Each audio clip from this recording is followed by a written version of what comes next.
होने को ये टॉपिक बहुत आसान है, क्वेश्चन भी आसान आता है, लेकिन अगर इस टॉपिक पर तगड़ा क्वेश्चन बना दिया जाए तो दिमाग के तार हिला देता है। ये है साहब हमारा कैटायन और ये है हमारा एनायन। एनायन है तो इस पर नेगेटिव चार्ज रहेगा।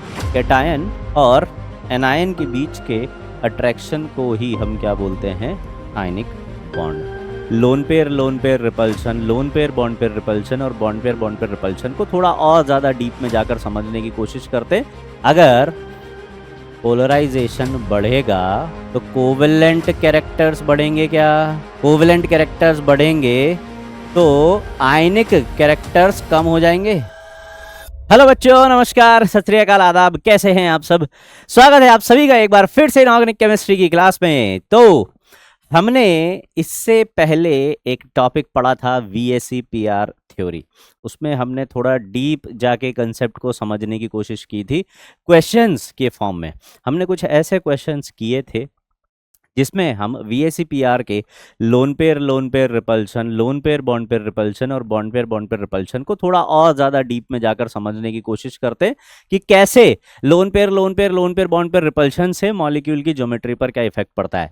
और एक बहुत इंपॉर्टेंट चीज़ हमने सीखी थी कि इलेक्ट्रॉनिक ज्योमेट्री क्या होती है और मॉलिक्यूलर ज्योमेट्री क्या होती है, और अगर इस पर क्वेश्चन आ गया तो उसे कैसे अप्रोच करना है, उसे कैसे सॉल्व करना है। ठीक है, तो ऐसे ही एक और टॉपिक मैं आपके लिए लेकर आया हूं जिसका नाम है आयनिक बॉन्ड। होने को ये टॉपिक बहुत आसान है, क्वेश्चन भी आसान आता है, लेकिन अगर इस टॉपिक पर तगड़ा क्वेश्चन बना दिया जाए तो दिमाग के तार हिला देता है। ऐसा टॉपिक है ये। आयनिक बॉन्ड आपने छोटी क्लासेस में भी पढ़ा है ना। अभी अपन जैसे आयनिक बॉन्ड की शुरुआत करेंगे। आयनिक बॉन्ड अपन अभी एकदम बेसिक से स्टार्ट करेंगे। आयनिक बॉन्ड का आपको फंडा मालूम ही है कि आयनिक बॉन्ड कैसे बनता है ना। अब जैसे चलिए अपन शुरू करते हैं, सीधे अपन कंटेंट पर बात करते हैं, है ना। आई होप आपने पहला वाला लेक्चर देख लिया होगा, आपको समझ में आया होगा। ठीक है, तो अभी अपन एक आयनिक बॉन्ड की अगर बात करें तो आयनिक बॉन्ड के लिए अपने को ऐसे बताया जाता है कि भाई एक कैटायन होता है और एक एनायन होता है। कैटायन और एनायन के बीच में क्या होता है? अट्रैक्शन होता है। ठीक है, ये है साहब हमारा कैटायन और ये है हमारा एनायन। एनायन है तो इस पर नेगेटिव चार्ज रहेगा। ठीक है, ये कैटायन है तो इस पर पॉजिटिव चार्ज ज़्यादा रहेगा। ठीक है, तो इनके बीच में होता है अट्रैक्शन। कैटायन और एनायन के बीच के अट्रैक्शन को ही हम क्या बोलते हैं? Ionic bond. ठीक है, पॉजिटिव और नेगेटिव के बीच में अट्रैक्शन होता है। ठीक है, अब पॉजिटिव और नेगेटिव के बीच के अट्रैक्शन को जनरली आपने फिजिक्स में इसको इलेक्ट्रोस्टैटिक फोर्स ऑफ अट्रैक्शन के नाम से पढ़ा होगा। क्या पढ़ा था? Electrostatic force of attraction. Electrostatic force of attraction. Electrostatic force of attraction, क्योंकि चार्जेस के बीच में यही फोर्स प्रेजेंट होता है और ये एक स्ट्रॉन्ग फोर्स होता है, तगड़ा फोर्स होता है। यानी कि आयनिक बॉन्ड की हम स्ट्रेंथ की बात करें अगर, तो आयनिक बॉन्ड कैसा कंसिडर होगा? एक स्ट्रॉन्ग बॉन्ड में कंसिडर होगा या वीक बॉन्ड में कंसिडर होगा? एक स्ट्रॉन्ग बॉन्ड में कंसिडर होगा। आयनिक बॉन्ड एक बहुत तगड़ा बॉन्ड होता है। ठीक है, मतलब नॉर्मल एग्जांपल अगर आप देखो तो कोई भी सॉल्ट देख लो, आपके NaCl को ही देख लो, जो आपके घर में टेबल सॉल्ट प्रेजेंट है उसको ही देख लो। उसमें अगर आप चाहो तो भी आप उसे ब्रेक नहीं कर सकते, क्योंकि Na और Cl के बीच में जो बॉन्ड प्रेजेंट है वो बहुत स्ट्रॉन्ग है। ठीक है, इसीलिए आयनिक कंपाउंड्स हमेशा क्रिस्टलाइन फॉर्म में मिलते हैं अपने को। ठीक है, तो इलेक्ट्रोस्टैटिक फोर्स ऑफ अट्रैक्शन होने की वजह से इसे इलेक्ट्रोवैलेंट बॉन्ड भी बोला जाता है। क्या बोला जाता है बेटा? Electrovalent bond. और इलेक्ट्रोवैलेंट बॉन्ड बनता कैसे है? और इलेक्ट्रोवैलेंट बॉन्ड बनता कैसे है बेटा? ये बनता है किससे? शेयरिंग ऑफ इलेक्ट्रॉन से या फिर ट्रांसफर ऑफ इलेक्ट्रॉन से। कैसे बनता है बेटा?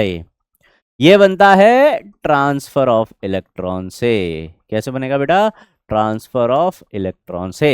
एक एटम इलेक्ट्रॉन देगा, उस पर पॉजिटिव चार्ज आएगा, वो कैटायन बनेगा। एक एटम इलेक्ट्रॉन्स लेगा, उस पर नेगेटिव चार्ज आएगा, वो एनायन बनेगा।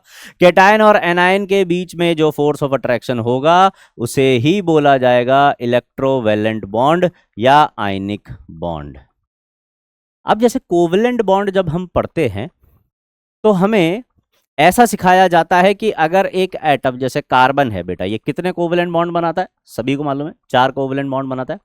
तो अगर कार्बन 4 कोवलेंट बॉन्ड बना रहा है तो उसे उसका बोला जाता है कि ये इसकी कोवेलेंसी है, कि एक एटम कितने कोवलेंट बॉन्ड बना पा रहा है, वो क्या कहलाएगी? उसकी कोवेलेंसी। तो कार्बन की कोवेलेंसी कितनी हो गई?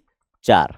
नाइट्रोजन जनरली 3 बॉन्ड बनाता है, तो नाइट्रोजन की 3 हो गई, है ना। ऐसे अमोनियम आयन में बोला जाता है कि नाइट्रोजन ने 4 बॉन्ड बना लिए, तो नाइट्रोजन की अमोनियम आयन में कोवेलेंसी कितनी हो गई? 4 हो गई।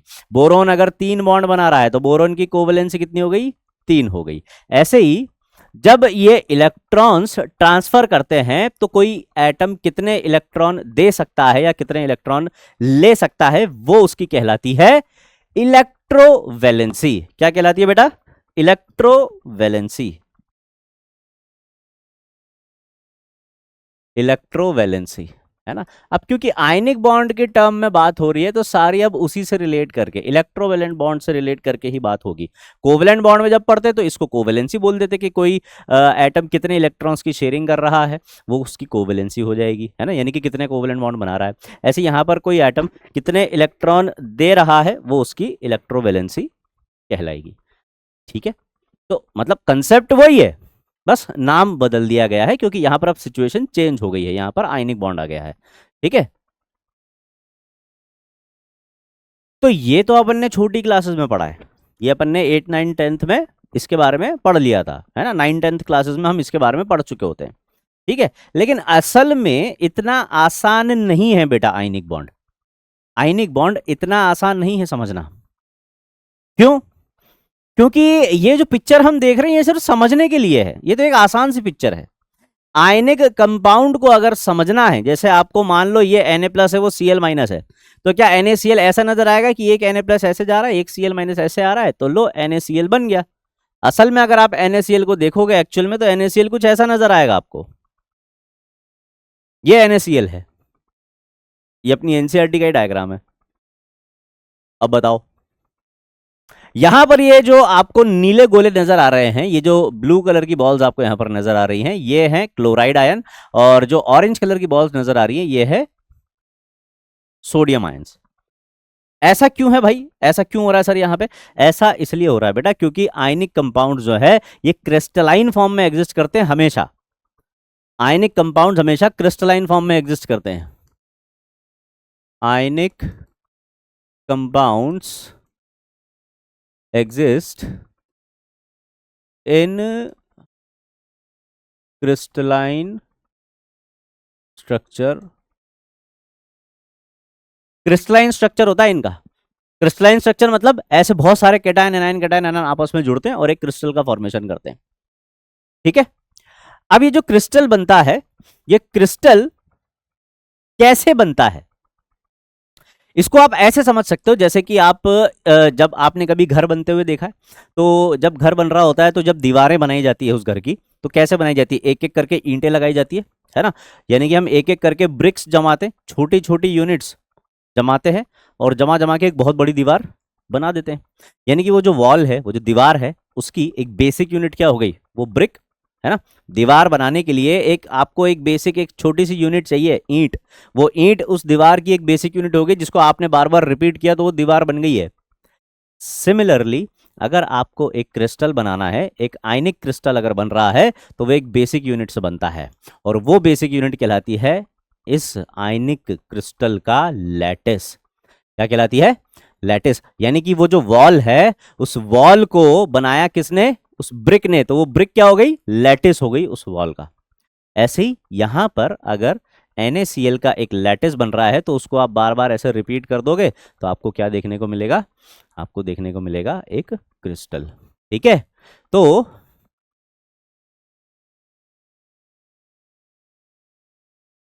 आयनिक crystals are formed from a lattice, ऐसा बोल सकते हैं हम, लैटिस से बनते हैं, ठीक है। और लैटिस के बनने पर जो एनर्जी रिलीज होती है, अच्छा अब दीवार आपको अगर मजबूत बनानी है तो जितनी मजबूत ईंट लोगे उतनी मजबूत दीवार बनेगी, ऑब्वियस सी बात है ना। जितनी अच्छी क्वालिटी का सीमेंट और कितनी मजबूत ईंट आप ले रहे हो उस पर डिपेंड करता है कि आपकी दीवार कितनी मजबूत बनेगी। सिमिलरली आयनिक कंपाउंड में ये डिपेंड करेगा कि कितना मजबूत लैटिस बन रहा है, यानी कि लैटिस कितना स्ट्रांग बन रहा है, उस पर डिपेंड करेगा कि आयनिक क्रिस्टल की स्टेबिलिटी क्या होगी। यही लिखने के लिए, यही समझने के लिए हमने ये पॉइंट लिखा है, क्या कि stability of ionic compounds, stability of ionic compound depends on, stability of ionic compounds depends on lattice energy. More the lattice energy, more the lattice energy, more will be the stability, उतनी ही ज्यादा stability होगी, उतनी ही ज्यादा stability होगी। जितनी ज्यादा lattice energy होगी भाई उतनी ही ज्यादा स्टेबिलिटी होगी, यानी जितनी मजबूत ईंट होगी उतनी मजबूत दीवार बनेगी, जितना स्ट्रांग लैटिस होगा उतनी ही ज्यादा स्ट्रांग आयनिक कंपाउंड का क्रिस्टल होगा, उतना ही ज्यादा स्टेबल आयनिक कंपाउंड का क्रिस्टल होगा। वो सब तो ठीक है सर, लेकिन ये लैटिस एनर्जी क्या है, ये लैटिस एनर्जी क्या है, लैटिस एनर्जी को भी समझेंगे, लेकिन उससे पहले एक और चीज हम समझना चाहेंगे, और वो क्या है कि एक आयनिक कंपाउंड का जो फॉर्मेशन है, आयनिक कंपाउंड कैसे बना था, एक कैटायन और एनायन के अट्रैक्शन की वजह से। कैटायन और एनायन कैसे बनेंगे, कैटायन और एनायन कैसे बनेंगे, एक एटम इलेक्ट्रॉन देगा दूसरा इलेक्ट्रॉन लेगा, तो इसका मतलब आयनिक कंपाउंड का फॉर्मेशन डिपेंड करेगा किस पे, एटम की इलेक्ट्रॉन देने की tendency as well as electron लेने की टेंडेंसी पे। तो इसको हम ऐसे लिख सकते हैं क्या, formation of ionic compound, formation of ionic compound depends on, एक तो किस पर, tendency of atom to lose electron and form cation, और दूसरा tendency of atom, tendency of atom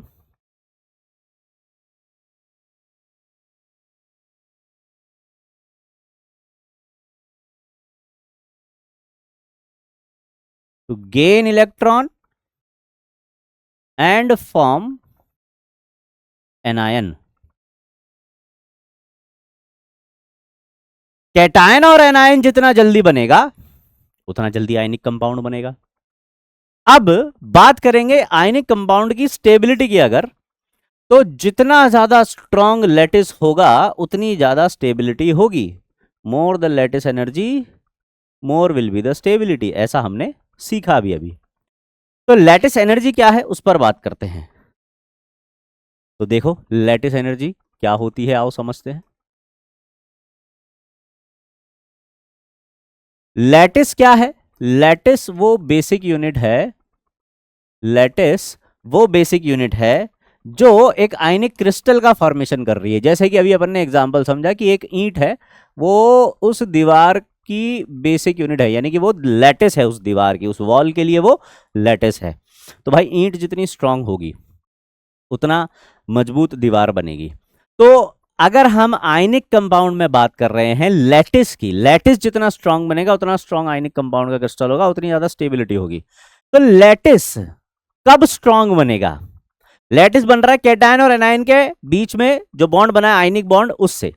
जैसे NaCl की हम बात करें, एक Na+ एक Cl- मिले आपस में एक NaCl का लैटिस बना, ठीक है। तो ये कब स्ट्रांग होगा, ये कब ज्यादा स्टेबल होगा, जब इनके बीच में अट्रैक्शन ज्यादा हो। Na+ और Cl- के बीच में अट्रैक्शन जब ज्यादा होगा, तब उतना ही ज्यादा वो NaCl का लैटिस स्टेबल होगा, और उतना ही ज्यादा हमारा NaCl का क्रिस्टल स्टेबल होगा। यानी कि लैटिस एनर्जी क्या है? लैटिस एनर्जी, जब वो लैटिस बन रहा है, उसके फॉर्मेशन में जो एनर्जी रिलीज हो रही है वो लैटिस एनर्जी है। लैटिस एनर्जी क्या है? जब वो लैटिस बन रहा है, उसके फॉर्मेशन में जो एनर्जी रिलीज हो रही है वो लैटिस एनर्जी है। अब ये एनर्जी रिलीज क्यों हो रही है? क्योंकि Na+ और Cl- के बीच में क्या हो रहा है? बॉन्ड बन रहा है। और एवरी टाइम, कभी भी, जब भी एक बॉन्ड का फॉर्मेशन होता है, एनर्जी हमेशा रिलीज होती है। क्यों? क्योंकि bond formation is an exothermic process. ऐसा आपने सीखा है, बॉन्ड फॉर्मेशन हमेशा कैसा प्रोसेस होता है बेटा? एक्सोथर्मिक, ठीक है। तो जब एक Na+ और एक Cl- जुड़ रहे हैं, इनके बीच में कौन सा बॉन्ड बन रहा है? Ionic bond. और अभी अभी मैंने आपको बताया लेक्चर की जस्ट शुरुआत में कि आयनिक बॉन्ड कैसा है? एक स्ट्रॉन्ग बॉन्ड है। बॉन्ड जितना ज्यादा स्ट्रांग बनता है उतनी ज्यादा एनर्जी रिलीज होती है, ऐसा याद है सभी को? तो आयनिक बॉन्ड बन रहा है मतलब एक स्ट्रांग बॉन्ड बन रहा है, एनर्जी रिलीज होगी वो भी ज्यादा होगी। जितनी ज्यादा एनर्जी रिलीज होगी उतनी ज्यादा स्टेबिलिटी होगी। और ये जो एनर्जी रिलीज हो रही है इसको हम क्या बोल रहे हैं? Lattice energy. यानी कि जितनी ज्यादा लैटिस एनर्जी उतनी ज्यादा आयनिक कंपाउंड की स्टेबिलिटी। समझ में आया क्या? समझ में आया क्या? लैटिस एनर्जी क्या है? Energy released during formation of a crystal lattice. Simple. एक क्रिस्टल लैटिस के फॉर्मेशन में जो एनर्जी रिलीज हो रही है वो कहलाएगी क्या?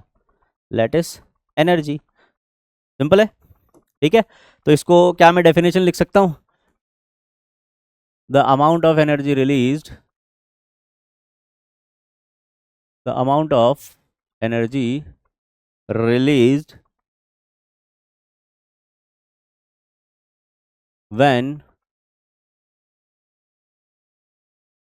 1 mole ionic crystal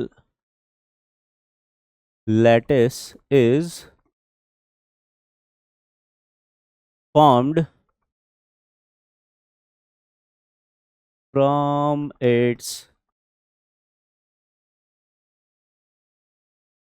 constituent ions। Sir क्या लिखा दिया आपने, कैसे डेफिनेशन लिखा दिया? अभी तो आपने आसान भाषा में समझाया था, जब एक लैटिस बनेगा तो जो एनर्जी रिलीज होगी वो लैटिस एनर्जी होगी। और आपने अब जब डेफिनेशन लिखाई है तो इसमें पता नहीं क्या क्या लिखा हुआ है, कॉन्स्टिट्यूएंट आयंस लिखा हुआ है, 1 मोल लिखा हुआ है, या आपने क्या क्या लिख दिया। तो देखो, अब केमिस्ट्री बेटा, डेफिनेशन में तो केमिस्ट्री की टर्मिनोलॉजीज यूज करनी पड़ेगी ना। अब इसको ध्यान से समझो। लैटिस एनर्जी मतलब 1 मोल लैटिस के बनने पर जो एनर्जी रिलीज हो रही है वो लैटिस एनर्जी कहलाती है। फ्रॉम इट्स कॉन्स्टिट्यूएंट आयंस का मतलब है जिन आयंस से ये मिलकर बन रहा है। फॉर एग्जाम्पल जैसे कि NaCl बना था तो कैसे बना था? एक Na+ और एक Cl- आयन कंबाइन हुए थे, तब जाके NaCl का क्रिस्टल बना था। इस प्रोसेस में जो एनर्जी रिलीज हो रही है बेटा, इसको बोलते हैं हम लैटिस एनर्जी। लैटिस एनर्जी को हम U से रिप्रेजेंट करते हैं। लैटिस एनर्जी को हम किससे रिप्रेजेंट करते हैं बेटा? U से, ठीक है। ये कहलाती है लैटिस एनर्जी, है ना। तो कॉन्स्टिट्यूएंट आयंस क्या हो गए? ये हो गए जिनसे मिलकर लैटिस बन रहा है, तो ये कॉन्स्टिट्यूएंट आयंस। तो इन कॉन्स्टिट्यूएंट आयंस के मिलने पर जब 1 मोल आयनिक क्रिस्टल लैटिस बनेगा, इसमें जो एनर्जी रिलीज होगी ये कहलाएगी लैटिस एनर्जी। आसान है, ठीक है। पर एक समस्या ये है कि ये जो एनर्जी रिलीज हो रही है ना, इसको मेजर करना बड़ा मुश्किल होता है। अब एनर्जी तो रिलीज हो गई, उसको मेजर कैसे करें? तो अगर एक्सपेरिमेंटली मेजर करना है तो हम इस प्रोसेस का उल्टा करते हैं। अगर आपको एक्सपेरिमेंटली लैटिस एनर्जी निकालनी है ना, तो आपको क्या करना पड़ेगा? इस प्रोसेस का उल्टा करना पड़ेगा। यानी कि एक डेफिनेशन और है यहां पर, क्या? The amount of energy required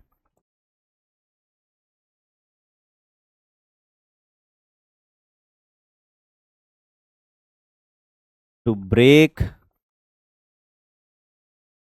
1 मोल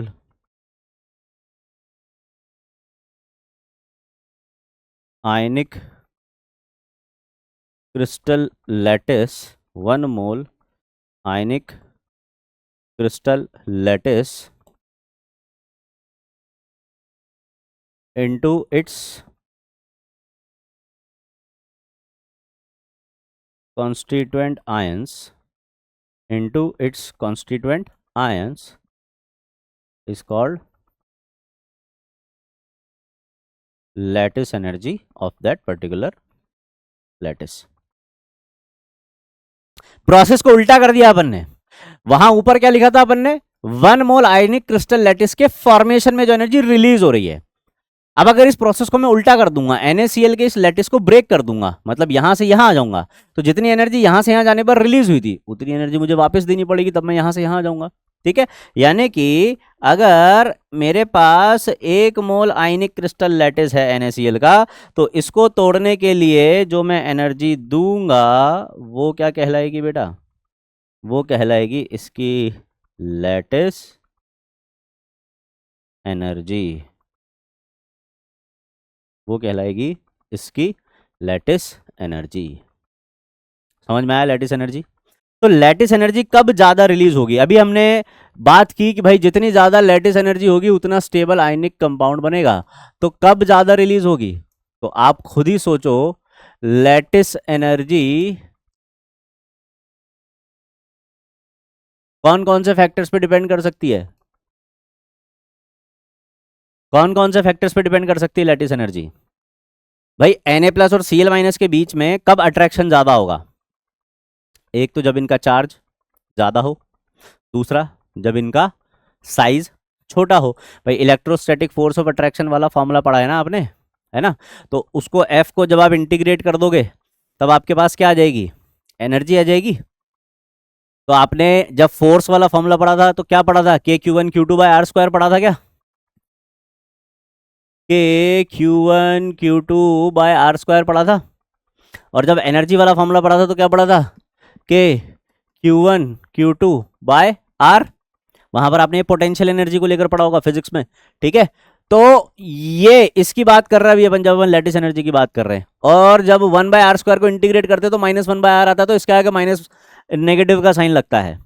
ठीक है, जो कि ये रिप्रेजेंट करता है, यहां पर केमिस्ट्री में ये रिप्रेजेंट करता है कि नेगेटिव साइन है, दैट मींस एनर्जी रिलीज हो रही है, मतलब एंथैल्पी की टर्म में हम आ जाते हैं। तो जब हम लैटिस एंथैल्पी की टर्म में बात करते हैं तो नेगेटिव साइन लगा हुआ, दैट मींस एनर्जी रिलीज की बात कर रहे हैं। और अगर पॉजिटिव साइन लगा मतलब एनर्जी एब्जॉर्प्शन की बात कर रहे हैं, एनर्जी देने की बात कर रहे हैं।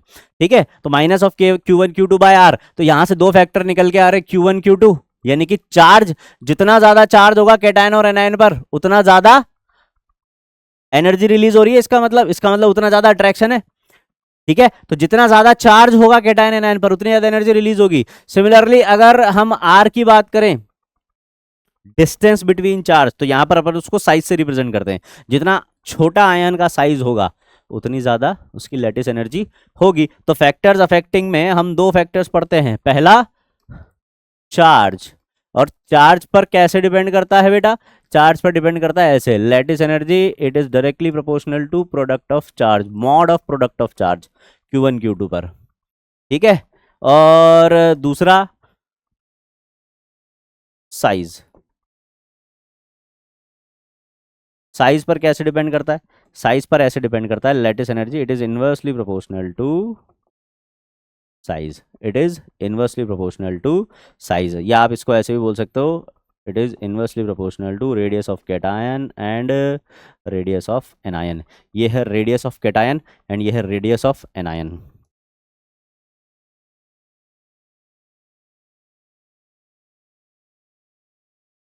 ठीक है, फॉर एग्जाम्पल आपको लैटिस एनर्जी का ऑर्डर बताना है बेटा, आपको लैटिस एनर्जी का ऑर्डर बताना है किसमें, आपको बताना है NaF में, MgF2 में, AlF3 में लैटिस एनर्जी का ऑर्डर बताना है। ठीक है, ऐसे ही आपको लैटिस एनर्जी का ऑर्डर बताना है LiF में, NaF में,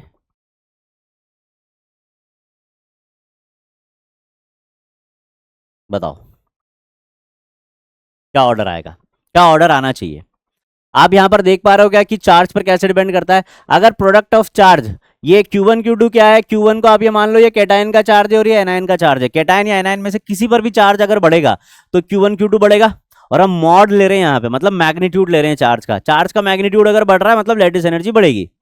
तो यहां पर देखो ध्यान से, कैटायन पर प्लस का 1 चार्ज है, एनायन पर माइनस का 1 चार्ज है। इधर कैटायन पर प्लस का 2 चार्ज है, इधर माइनस का 1 चार्ज है। मतलब एक फ्लोरीन पर तो माइनस का 1 चार्ज होता है ना, दो फ्लोरीन नहीं देखने अपने को, मतलब सिर्फ एनायन पर कितना चार्ज है वो देखना होता है। ठीक है, तो Al पर प्लस का 3 चार्ज है और फ्लोरीन पर माइनस का 1 चार्ज होता है। देखो इधर Q1 Q2 की वैल्यू क्या आएगी? 1। इधर Q1 Q2 की वैल्यू क्या आएगी? 2। और इधर Q1 Q2 की वैल्यू क्या आएगी? 3। प्रोडक्ट ऑफ चार्ज बढ़ रहा है, इधर से इधर जा रहे हैं, इधर से इधर जा रहे हैं, तो Q1 Q2 ये इंक्रीज हो रहा है, इसका मतलब लैटिस एनर्जी इंक्रीज होगी। ऑर्डर क्या आ जाएगा? ये आ जाएगा। ऐसे यहां पर देखोगे अगर, तो यहां पर आपको क्या देखने को मिल रहा है? यहां पर देखने को मिल रहा है कि कैटायन Li पर प्लस का 1 चार्ज है, एनायन पर माइनस का 1 चार्ज है। इधर भी प्लस का 1 माइनस का 1, प्लस का 1 माइनस का 1, सभी पर प्रोडक्ट ऑफ चार्ज सेम है। अब क्या करें? ध्यान से देखोगे तो आपको कैटायन का साइज बढ़ता हुआ मिलेगा, एनायन तो कॉमन है सभी में। कैटायन पर साइज बढ़ता हुआ मिल रहा है, कैटायन पर साइज बढ़ रहा है मतलब कैटायन का साइज बढ़ेगा, चाहे कैटायन का बढ़े या एनायन का बढ़े, लैटिस एनर्जी क्या होगी? डिक्रीज होगी। चाहे कैटायन का बढ़े या एनायन का बढ़े, लैटिस एनर्जी क्या होगी? डिक्रीज होगी। तो जब कैटायन का साइज बढ़ेगा, यहां से यहां जाने पर कैटायन का साइज बढ़ रहा है तो लैटिस एनर्जी डिक्रीज होगी। यानी कि डाउन द ग्रुप जाने पर किसी भी ग्रुप में आयनिक कंपाउंड्स की लैटिस एनर्जी क्या होती नजर आएगी अपने को? डिक्रीज होती नजर आएगी। ये तो है बेसिक कंसेप्ट आयनिक बॉन्ड का, ये बेसिक कंसेप्ट है आयनिक बॉन्ड का। यहां से आप आयनिक कंपाउंड की स्टेबिलिटी पर बात कर सकते हो। ठीक है, आयनिक कंपाउंड की स्टेबिलिटी पर बात कर सकते हो। बस लैटिस एनर्जी चेक कर लेना। लैटिस एनर्जी चेक कैसे करेंगे ये आपको मैंने बता ही दिया है। सबसे पहले चार्ज देखना, चार्ज का प्रोडक्ट बढ़ रहा है, लैटिस एनर्जी बढ़ेगी। फिर ये देख लेना, जैसे कि चलो एक एग्जांपल और करा देता हूँ, उससे तुमको थोड़ा और आइडिया लग जाएगा, है ना। चलो आप लैटिस एनर्जी का ऑर्डर बताना। ठीक है,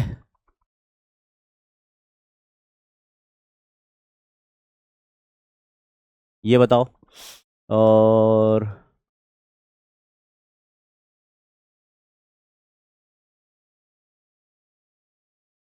ये बता दो।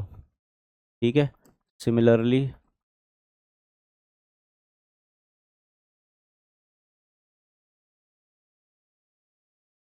इसका बता दो।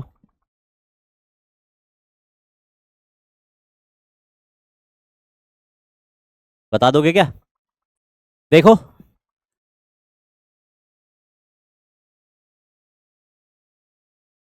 कैटायन पर प्लस का 1 चार्ज है, एनायन पर देख रहे हो तो चार्ज बढ़ रहा है, इस पर माइनस 1, इस पर -2, इस पर -3, तो प्रोडक्ट ऑफ चार्ज बढ़ेगा। प्रोडक्ट ऑफ चार्ज बढ़ेगा तो लैटिस एनर्जी बढ़ेगी। सिमिलरली कैटायन तो कॉमन है, तीनों जगह कैटायन Al+3 ही है, लेकिन एनायन इधर F- है, इधर O2- है, इधर N3- है। एनायन पर चार्ज बढ़ रहा है, एनायन पर चार्ज बढ़ेगा तो क्या होगा बेटा?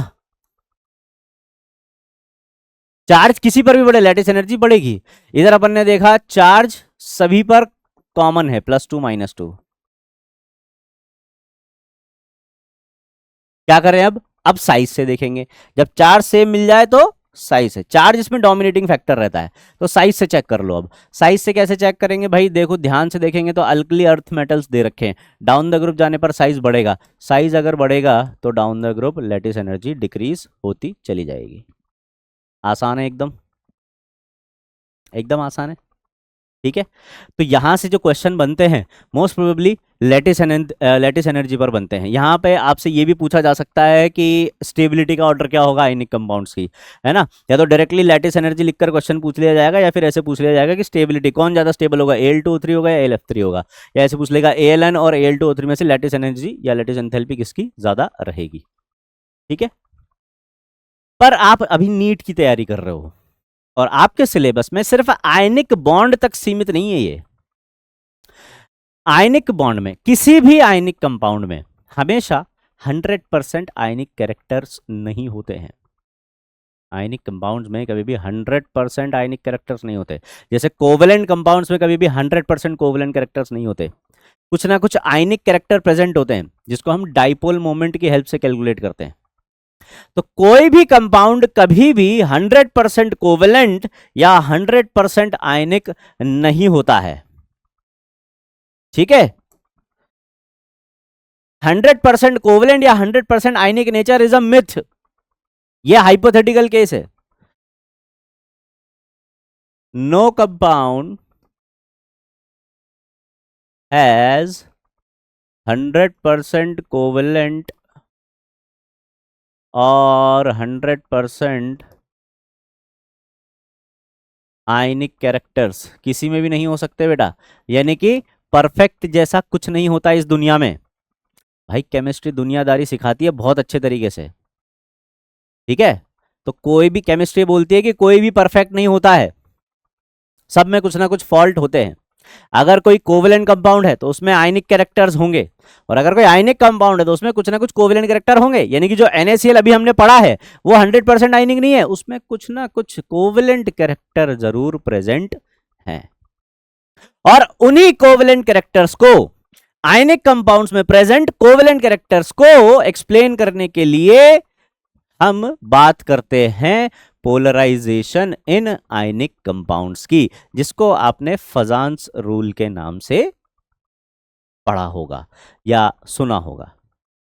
फजान्स रूल या फयान्स रूल भी बोलते बहुत से इसको, है ना, कुछ भी बोलो, कंसेप्ट वही है, पोलराइजेशन, ठीक है। तो क्या होता है पोलराइजेशन, है ना।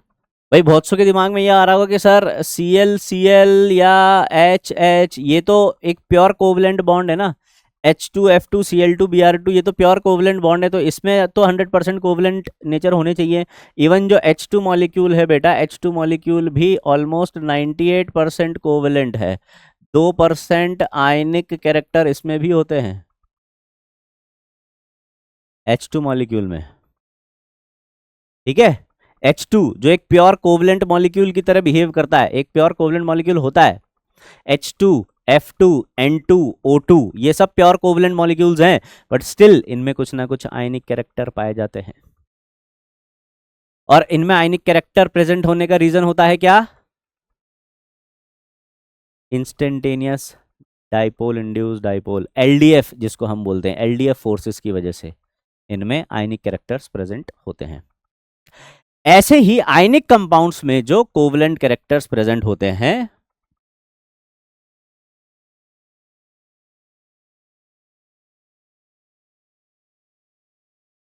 Covalent characters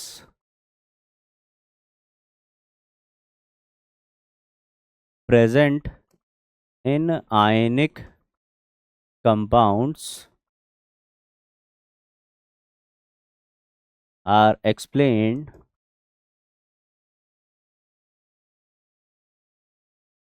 on the basis of polarization, on the basis of polarization। किस बेसिस पर एक्सप्लेन किए जाते हैं, पोलराइजेशन पर। तो आयनिक कंपाउंड्स, आयनिक बॉन्ड में, इस टॉपिक में इवन आयनिक बॉन्ड से ज्यादा जो इंपॉर्टेंट चीज है वो है पोलराइजेशन, किसी भी आयनिक कंपाउंड में प्रेजेंट कोवेलेंट कैरेक्टर्स, ठीक है। क्योंकि बहुत से आयनिक कंपाउंड्स ऐसे होते हैं जो कोवेलेंट मॉलिक्यूल्स की तरह प्रॉपर्टीज शो करने लग जाते हैं, जैसे कि कोवेलेंट कंपाउंड्स की जो सॉल्युबिलिटी होती है वो पोलर सॉल्वेंट्स में कम होती है, लाइक वाटर और जो दूसरे पोलर सॉल्वेंट्स है अमोनिया टाइप, उनमें सॉल्युबिलिटी कम होती है। अब आयनिक कंपाउंड तो हाईली पोलर होते हैं, ionic compounds are highly polar. तो ये जो आयनिक कंपाउंड्स हैं, आपने सुना होगा ना, like dissolves like, like dissolves like सुना है।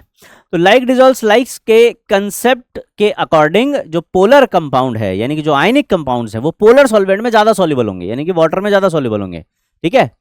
तो कई आयनिक कंपाउंड्स ऐसे थे जो आयनिक कंपाउंड होने के बाद भी कम सॉल्युबिलिटी शो कर रहे थे पोलर सॉल्वेंट्स में, पानी में। तो ऐसा क्यों, क्योंकि उनमें कोवेलेंट कैरेक्टर्स डेवलप हो गए थे, उनमें कोवेलेंट कैरेक्टर्स पाए जा रहे थे इसलिए। आयनिक कंपाउंड्स के मेल्टिंग पॉइंट्स बहुत ज्यादा होते हैं, आयनिक कंपाउंड्स के मेल्टिंग पॉइंट्स हाई होते हैं जनरली कोवलेंट कंपाउंड्स के कंपैरिजन में। कई आयनिक कंपाउंड ऐसे थे जो काफी लोअर मेल्टिंग पॉइंट शो कर रहे थे, लगभग कोवलेंट कंपाउंड्स के जैसे। किस वजह से? उनमें प्रेजेंट कोवलेंट कैरेक्टर्स की वजह से, है ना। इसको हम ऐसे समझ सकते हैं जैसे कि आपकी क्लास के सपोज एक बहुत ब्राइट स्टूडेंट हो, ठीक है, हमेशा टॉप रैंक लेकर आते हो हर सब्जेक्ट में, 100 out of 100, 10 out of 10 marks हैं, ठीक है, हमेशा फर्स्ट रैंक आ रही है पिछले 5 साल से, तो सबसे ब्राइट स्टूडेंट हो आप, ठीक है।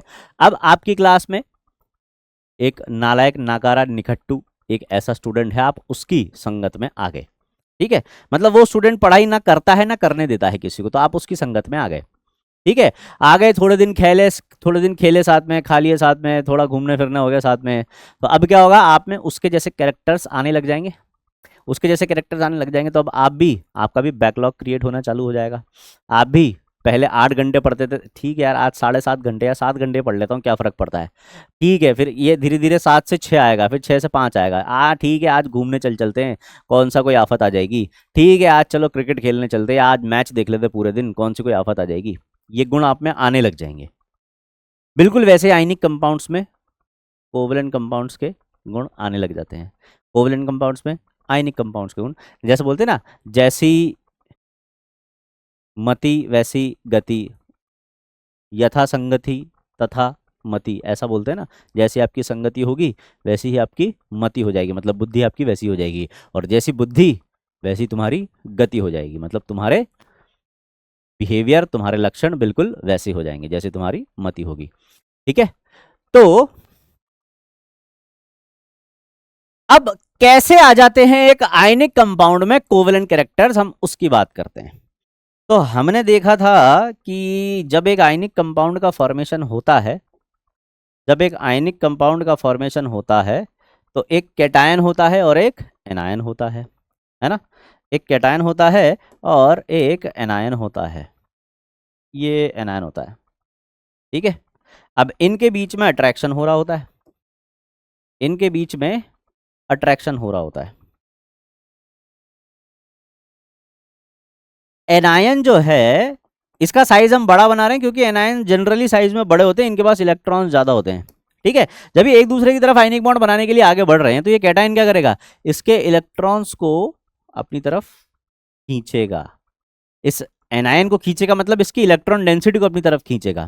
तो जब ये इसकी इलेक्ट्रॉन डेंसिटी को अपनी तरफ खींचेगा तो ये जो इलेक्ट्रॉन डेंसिटी है ये अट्रैक्ट होकर इस कैटायन की तरफ शिफ्ट होने लगेगी, और जब ऐसा होगा तो उसकी वजह से इस एनायन का जो शेप है ना वो डिस्टॉर्ट होने लगता है, वो डिस्टॉर्ट होने लगता है कुछ ऐसे, इसकी तरफ खींचने लगता है, और ये इलेक्ट्रॉन्स इस तरफ एक्यूमुलेट होना चालू हो जाते हैं, ये इलेक्ट्रॉन्स इस तरफ एक्यूमुलेट होना चालू हो जाते हैं। तो ये क्या हो रहा है यहां पर, ये हमें डिस्टॉर्शन देखने को मिल रहा है, distortion in shape of, distortion in shape of anion. किसकी वजह से ये जो डिस्टॉर्शन आ रहा है एनायन की शेप में, ये किसकी वजह से आ रहा है, ये आ रहा है कैटायन के अट्रैक्शन की वजह से, और ये जो डिस्टॉर्शन आ रहा है ना इसी को बोला जाता है क्या, पोलराइजेशन। इसी को हम क्या बोलते हैं बेटा, पोलराइजेशन। पोलराइजेशन क्यों बोल रहे हैं, क्योंकि जब ये डिस्टॉर्शन आता है ना तो ये जो सारी इलेक्ट्रॉन डेंसिटी है ये एक तरफ इकट्ठा हो गई, इस तरफ कैटायन की तरफ, और उधर न्यूक्लियस की पॉजिटिव चार्ज डेंसिटी है, उधर पॉजिटिव इधर नेगेटिव, पोल्स डेवलप हो गए, यानी कि एनायन का पोलराइजेशन हो गया, पोल्स डेवलप हो गए एनायंस में, एक तरफ नेगेटिव पोल एक तरफ पॉजिटिव पोल, मतलब ये पोलराइज हो गया, और ये जो डिस्टॉर्शन डेवलप हुआ इसे ही बोलते हैं हम पोलराइजेशन। सर वो बात तो ठीक है, लेकिन इसकी वजह से कोवेलेंट कैरेक्टर कैसे आ गए इसमें, अभी भी ये समझ में नहीं आया कि कोवेलेंट कैरेक्टर कैसे डेवलप हो गए। तो कोवेलेंट बॉन्ड कैसे बनता है बताओ, शेयरिंग से या ट्रांसफर से, कोवेलेंट बॉन्ड कैसे बनता है, शेयरिंग ऑफ इलेक्ट्रॉन डेंसिटी से बनता है। यहां पर जब इस कैटायन ने इलेक्ट्रॉन्स खींचे इस एनायन के तो इलेक्ट्रॉन डेंसिटी यहां इन दोनों न्यूक्लियस के बीच में आ गई है, देखो इलेक्ट्रॉन डेंसिटी यहां इन दोनों के बीच में आ गई है, और ये almost sharing a type of sharing, अपन ऐसा बोल सकते हैं, a type of sharing of electron हो गया यहां पर। और शेयरिंग हो जाने की वजह से ही कौन से कैरेक्टर डेवलप होते हैं भाई? कंप्लीट शेयरिंग नहीं हुई है। कंप्लीट शेयरिंग हो जाती अगर ये ज्यादा खींच लेता, इतना ज्यादा खींच लेता कि इसके इलेक्ट्रॉन्स इसके इन्फ्लुएंस में आ जाते, इसके न्यूक्लियस के अट्रैक्शन में, मतलब यहां पर आउटर मोस्ट शेल तक पहुंच जाते, इसके दोनों का बराबर बराबर ऑलमोस्ट अट्रैक्शन हो जाता, तब तो ये कंप्लीट शेयरिंग हो जाती है। अभी कंप्लीट शेयरिंग नहीं हुई है, इलेक्ट्रॉन्स अभी उसके ही पास है, लेकिन अभी दोनों के बीच में तो है थोड़ी बहुत, थोड़ी टाइप ऑफ शेयरिंग तो हुई है, पार्शियल शेयरिंग बोल सकते हैं इसको अपन। थोड़ी जो शेयरिंग हुई है उसकी वजह से कोवेलेंट कैरेक्टर्स डेवलप हो गए हैं।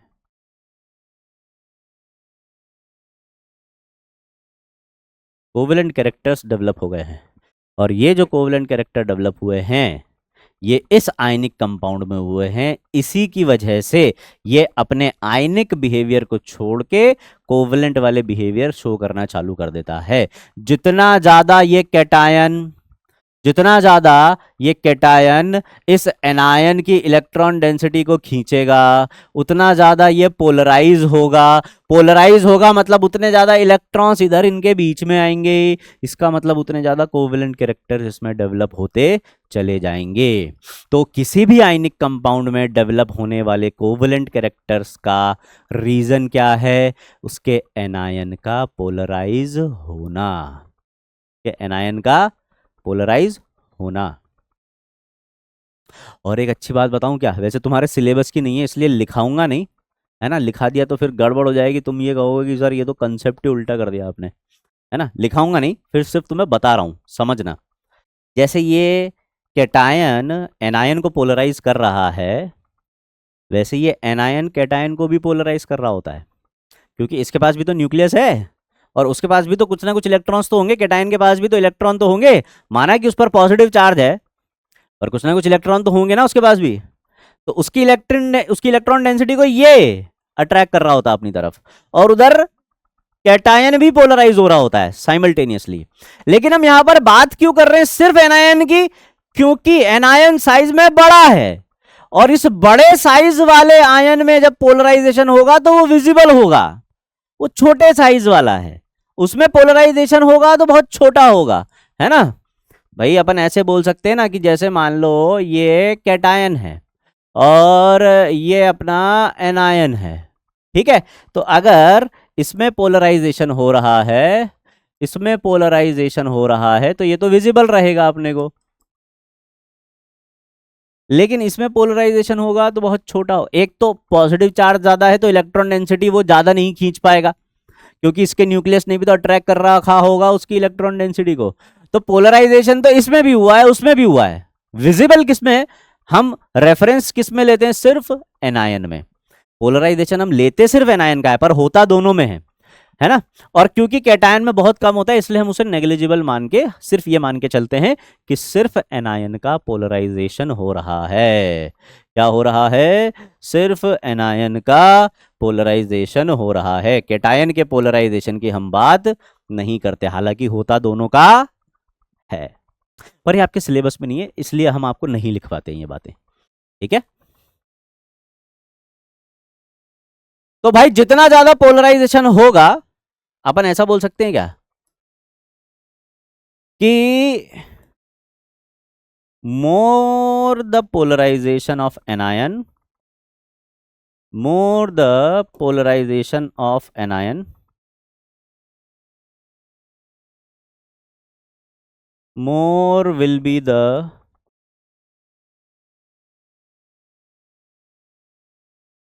covalent characters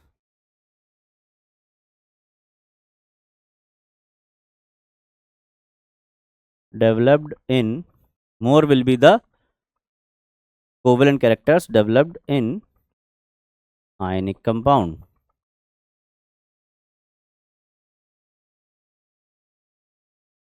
More will be the covalent characters developed in ionic compounds. Ionic compounds में उतने ही ज्यादा कोवेलेंट कैरेक्टर्स बेटा डेवलप होंगे। आ रही बात समझ में? ठीक है। जैसे कि अभी हम, जैसे आप यहाँ पर देख सकते हो, और ये जो पोलराइजेशन का फंडा है ना, ये जो हमने समझा है, इसे ही फजान्स रूल बोला जाता है। फजान्स रूल ये बोलता है कि जितना ज्यादा पोलराइजेशन होगा, इसको हम एक काम करते हैं, यहाँ पर हेडिंग डाल लेते हैं, this is called the फजान्स rule.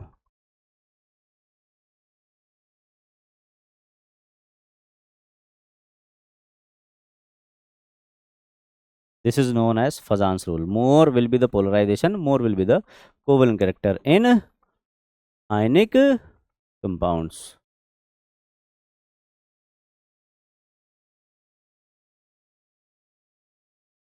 ठीक है,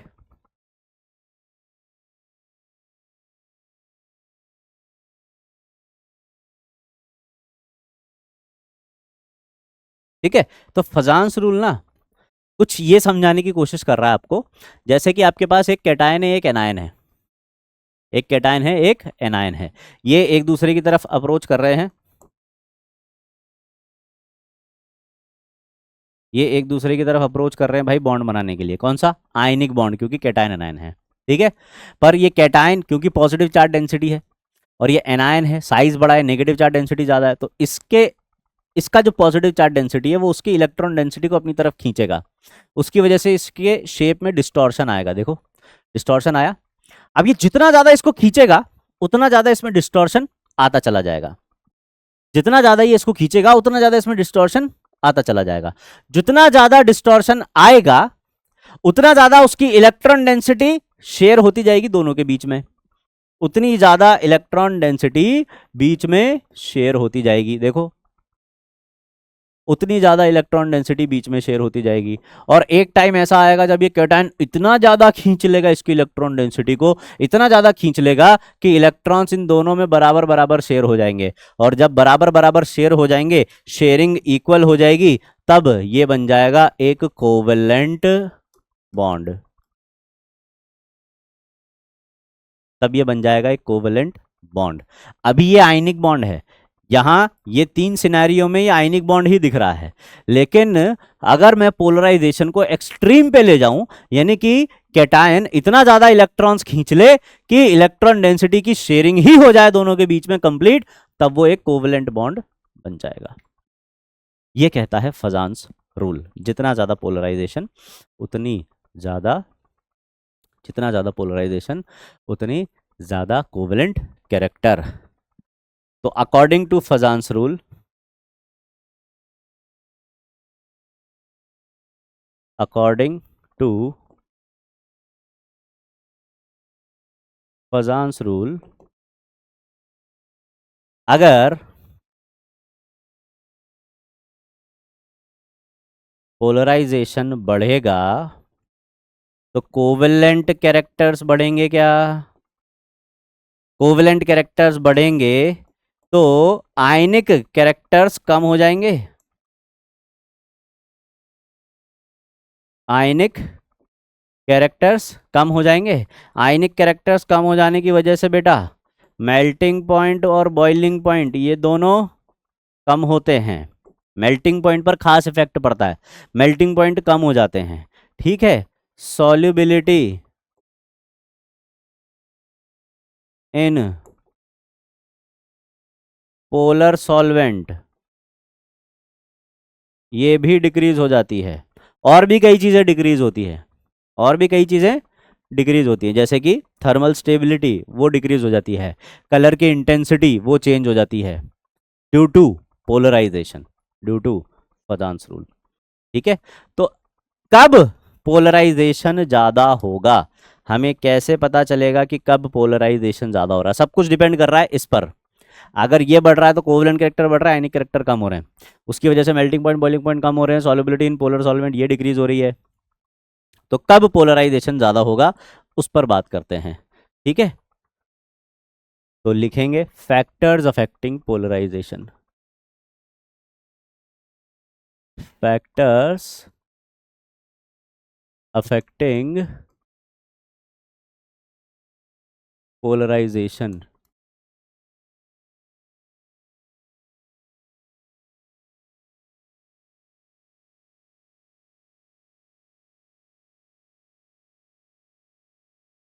अब पोलराइजेशन बेटा कैटायन कर रहा है तो कैटायन पर भी डिपेंड करता है, और एनायन का हो रहा है तो एनायन पर भी डिपेंड करता है। तो कैटायन और एनायन दोनों पर कैसे डिपेंड करेगा, हम एक साथ समझ लेते हैं कि जब कैटायन ज्यादा पोलराइज करेगा उसे हम इसकी पोलराइजिंग पावर से रिप्रेजेंट करते हैं, पोलराइजिंग पावर, जिसको हम फाई से रिप्रेजेंट करते हैं, फाई से, ठीक है। और एनायन पर जब हम बात कर रहे हैं तो हम एनायन की पोलराइजेबिलिटी पर बात करते हैं, पोलराइजेबिलिटी, जितनी ज्यादा एनायन की पोलराइजेबिलिटी होगी उतना ज्यादा एनायन पोलराइज होगा। तो भाई कब कैटायन की पोलराइजिंग पावर ज्यादा होगी, कैटायन की पोलराइजिंग पावर कब ज्यादा होगी, जब उस पर चार्ज ज्यादा हो तब होगी क्या, और उसका साइज छोटा हो तब होगी क्या। देखना जरा, अगर मैं ये बोल रहा हूं कि किसी कैटायन पर चार्ज बढ़ रहा है, कैटायन पर अगर चार्ज बढ़ेगा तो वो ज्यादा अट्रैक्ट करेगा क्या इलेक्ट्रॉन्स को, अगर इस पर चार्ज बढ़ाता जाऊंगा तो ये इलेक्ट्रॉन को ज्यादा अट्रैक्ट करता जाएगा, जितना ज्यादा अट्रैक्ट करेगा उतना ज्यादा पोलराइज होगा, जितना ज्यादा पोलराइज होगा उतना ज्यादा कोवेलेंट कैरेक्टर डेवलप होंगे। यानी कि हम ऐसा बोल सकते हैं क्या, पोलराइजिंग पावर यानी कि फाई, सीधा फाई लिख देता हूं, phi it is directly proportional to charge, ऐसा बोल सकता हूं। यानी कि जब कैटायन पर चार्ज बढ़ेगा, जब कैटायन पर चार्ज बढ़ेगा तो उसकी पोलराइजिंग पावर भी बढ़ेगी। For example Na plus, Mg+2, Al+3, जैसे जैसे चार्ज बढ़ाते जाओगे, जैसे जैसे चार्ज बढ़ाते जाओगे, चार्ज बढ़ेगा तो क्या होगा, पोलराइजिंग पावर बढ़ेगी, पोलराइजेशन बढ़ेगा, ठीक है। साइज की अगर अपन बात करें, कैटायन का साइज अगर छोटा होता जाएगा, कैटायन जितना छोटा होगा उतनी ज्यादा उस पर चार्ज डेंसिटी होगी, जितना छोटा होगा उतना ज्यादा इलेक्ट्रॉन्स को अट्रैक्ट करेगा, ऑब्वियस सी बात है, क्योंकि चार्ज डेंसिटी ज्यादा होगी, और चार्ज डेंसिटी बेटा अगर ज्यादा होगी, चार्ज डेंसिटी अगर ज्यादा होगी तो अट्रैक्शन ज्यादा होगा, अट्रैक्शन ज्यादा होगा तो खींचेगा ज्यादा, मतलब पोलराइज ज्यादा करेगा। यानी कि साइज पर ये कैसे डिपेंड कर रहा है, polarizing power it is inversely proportional to size, ऐसा बोल सकते हैं क्या, it is inversely proportional to size, ऐसा बोल सकते हैं। यानी कि अगर आपसे कोई पूछे Li+, Na+, K+, rubidium plus, caesium plus, इनमें से क्या ऑर्डर होगा पोलराइजिंग पावर का, तो कैटायन का साइज अगर बढ़ेगा तो पोलराइजिंग पावर डिक्रीज होगा। क्या हम ऐसा बोल सकते हैं, क्या हम ऐसा बोल सकते हैं।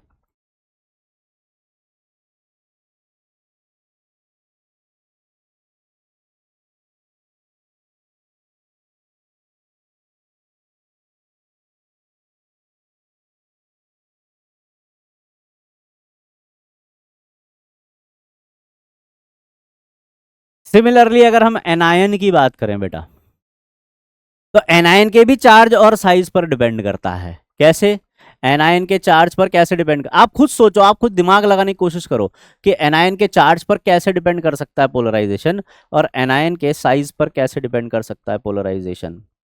कि भाई एनायन पर चार्ज ज्यादा होगा तो क्या पोलराइजेशन ज्यादा होगा क्या, और अगर साइज ज्यादा होगा एनायन का तो क्या पोलराइजेशन ज्यादा होगा क्या, ऐसे दिमाग लगाने की कोशिश करो, है ना, अपने आप आपको समझ में आ जाएगा।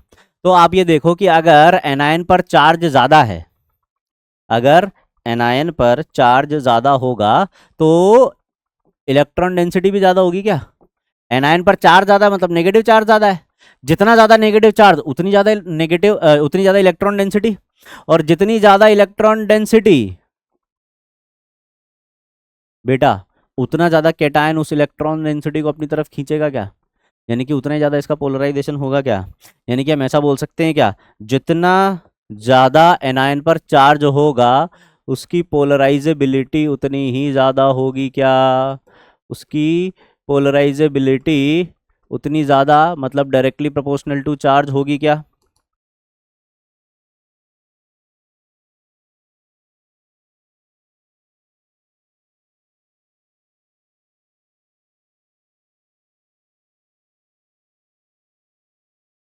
जितना ज्यादा चार्ज होगा एनायन पर उतनी ज्यादा उसकी पोलराइजेबिलिटी होगी। यानी कि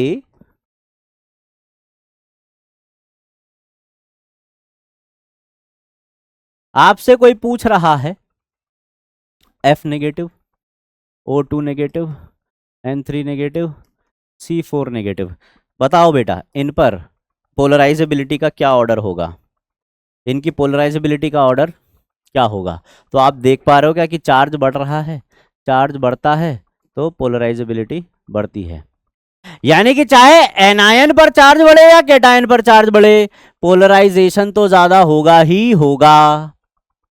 अब साइज पर देखो, एनायन का साइज जितना बड़ा होगा, ये एनायन जितना बड़ा होगा साइज में, इसके न्यूक्लियस से ये इलेक्ट्रॉन डेंसिटी उतनी ज्यादा दूर होगी। जितनी ज्यादा इसके न्यूक्लियस से दूर होगी, ये उसको अपनी तरफ खींच लेगा।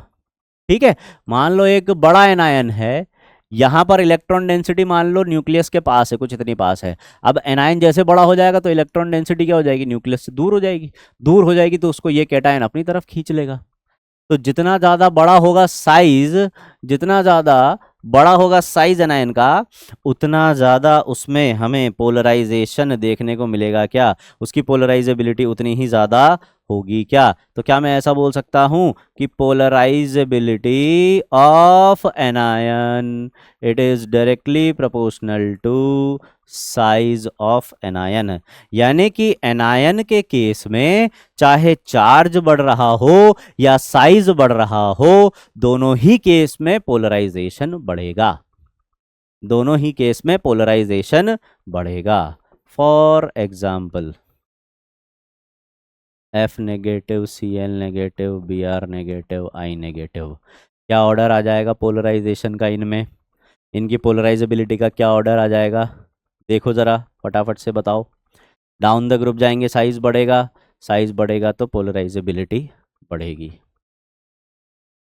और इसी पर एक क्वेश्चन पूछा जा चुका है आपके नीट के एग्जाम में कि the correct order of decreasing polarisability of ion is. Decreasing order पूछा है पोलराइजेबिलिटी का, डिक्रीजिंग ऑर्डर पूछा है, मतलब सबसे ज्यादा पोलराइजेशन किस में होगा। इसमें प्रिंटिंग मिस्टेक है, इसको सही कर लेना, ये टी नहीं है, ये आई माइनस है। ठीक है, देखो जरा नजर आ रहा है क्या कुछ। F negative, Cl negative, Br negative, I negative, down the group जाएंगे, साइज बढ़ेगा, साइज बढ़ने पर पोलराइजेबिलिटी